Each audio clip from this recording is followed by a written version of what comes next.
આવી જ ઘણી બધી ધાર્મિક માહિતીના વિડીયો અને વ્રત કથા સાંભળવા આપણી ચેનલ ગુજ્જુ પરિવારની સબસ્ક્રાઇબ કરો અને બાજુમાં બેલ આઇકન જરૂરથી પ્રેસ કરો, જેથી આપણા દરેક નવા વિડીયો જોઈ શકો તમે સૌથી પહેલા। જય શ્રી કૃષ્ણ। આજે આ વિડીયોમાં સાંભળશું અધિક માસમાં સાંભળવામાં આવતી વાર્તા ગંગા સ્નાનનું ફળ, જેમાં અધિક માસનું મહાત્મ્ય જણાવેલું છે। આ અધિક માસ એટલે કે પુરુષોત્તમ માસ। આ માસમાં સ્નાન, દાન, વ્રત, ઉપવાસ આદિનો ખૂબ મહિમા છે। સાથે રોજ અધ્યાય અને વાર્તા સાંભળવાથી વ્રતનું અનંત ગણું ફળ પ્રાપ્ત થાય છે। અધિક માસના વ્રતનો મહિમા દર્શાવતી આ વાર્તા તમને જરૂર સાંભળવી ગમશે। તો વાર્તા શરૂ કરીએ। વિજયનગર નામે સુંદર રૂડું રળિયામણું ગામ। એ ગામમાં શિવ શર્મા નામનો એક બ્રાહ્મણ રહે। એ કર્મકાંડ કરે અને ધીરધારનો ધંધો પણ કરે। સંતાનમાં એક દીકરો, દીકરાનું નામ જ્ઞાન શર્મા, દીકરાની વહુનું નામ ધર્મવતી। પુરુષોત્તમ માસ નજીક આવતા બ્રાહ્મણે દીકરાને કહ્યું કે મેં પુરુષોત્તમ માસનું વ્રત આજીવન કરવાનો સંકલ્પ કર્યો છે। રાંધવા ચીંધવાની કડાકૂટ ન કરવી પડે માટે તું તારે સાસરે જઈ વહુને તેડી આવ। જ્ઞાન શર્મા સાસરે જવા નીકળ્યો। રસ્તામાં એક પટેલનું ખેતર આવ્યું। ખેતરમાં એક ગાય ચરતી હતી। એ પટેલને શિવ શર્મા નાણાં ધીરતો હતો, એની જ્ઞાન શર્માને ખબર હતી।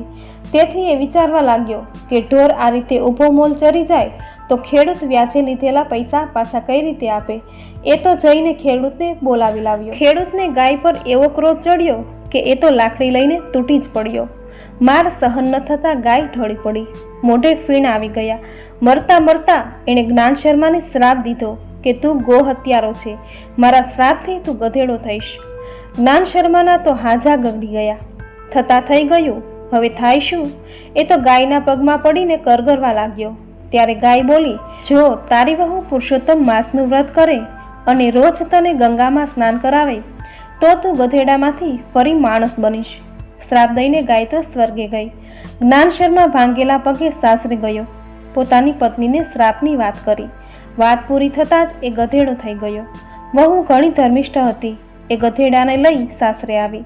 પુરુષોત્તમ માસ આવતા વ્રતનો સંકલ્પ કર્યો। રોજ સવારે ગધેડાને ગંગા નદીમાં સ્નાન કરાવે, પછી પોતે સ્નાન કરે, વાર્તા સાંભળે, ગધેડાને ખવડાવીને ખાય, લોકો દાંત કાઢે, મશ્કરી કરે, પણ વહુને તો એ ભલી અને એનું વ્રત ભલું। ઉડતી ઉડતી વાત રાજાના કાને ગઈ। રાજાએ સિપાઈ મોકલ્યા અને ગધેડાને પૂરી દીધો।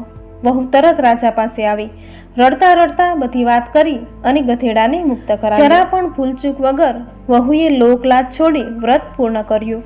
વ્રત પૂર્ણ થયા પછી શ્રદ્ધાથી પ્રાર્થના કરીને ગંગાજળ ગધેડા પર છાંટ્યું, તરત જ એ માણસ બની ગયો। ત્યારબાદ પતિ પત્ની સુખે જીવન વિતાવા લાગ્યા।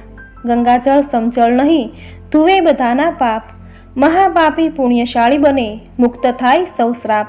હે પૂર્ણ પુરુષોત્તમ પ્રભુ, તમે જેવા વહુને ફળ્યા એવા પતિત પાવની ગંગામાં સ્નાન કરનાર સૌને ફળજો, સૌનું કલ્યાણ કરજો। તમારું આ વ્રત કરનારને, વ્રતની કથા વાંચનારને, સાંભળનારને, કહેનારને સૌને ફળજો, સૌની ઈચ્છા પૂરી કરજો। મિત્રો, અધિક માસના વ્રતનો મહિમા દર્શાવતી આ વાર્તા તમને જરૂર ગમી હશે। પૂરી શ્રદ્ધાથી અને ધ્યાનથી આ વાર્તા તમે સાંભળી, જે વાર્તા સાંભળવાથી વ્રત કર્યા જેટલું જ પુણ્ય અને ફળ તમને જરૂર પ્રાપ્ત થશે। આજની આ વાર્તા ગંગા સ્નાનનું ફળ જો તમને સાંભળવી ગમી હોય તો વિડીયોને લાઈક કરી કોમેન્ટમાં જય પુરુષોત્તમ ભગવાન જરૂર લખજો। સાથે ચેનલ સબસ્ક્રાઈબ કરી બાજુમાં બેલ આઇકન જરૂર પ્રેસ કરજો।